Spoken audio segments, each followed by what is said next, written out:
Bonjour, donc Jean-Luc Casaillon, je suis l'ancien directeur général des CMEA. Le CMEA, c'est un organisme de formation, mouvement d'éducation nouvelle, qui a été à l'origine en 2015 d'un partenariat avec plusieurs mouvements pédagogiques au plan international, qui a abouti à la création de Convergence pour l'éducation nouvelle en 2021.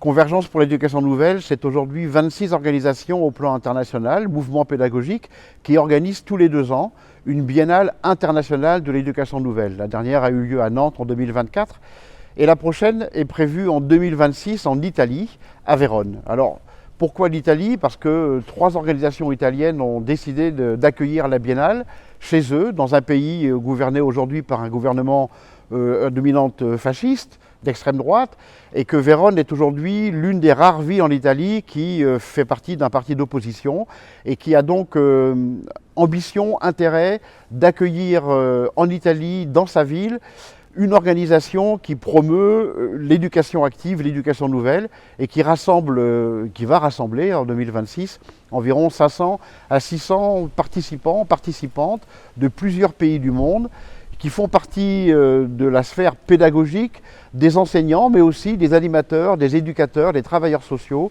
qui, dans leur pratique du quotidien, promeuvent une éducation citoyenne, une éducation émancipatrice, fondée sur les valeurs et les principes de l'éducation nouvelle ou de l'éducation active. L'éducation nouvelle n'est pas si nouvelle que ça, mais le principe, et on l'appelle nouvelle parce que c'est une éducation qui se renouvelle constamment. Elle est constamment renouvelée.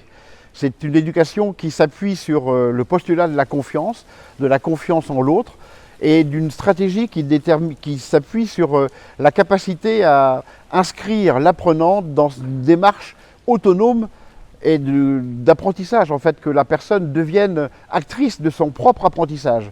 Et c'est le fondement même de l'éducation nouvelle, de l'éducation active, que de situer l'enfant, le jeune, l'adulte aussi, comme étant l'acteur principal de sa propre éducation.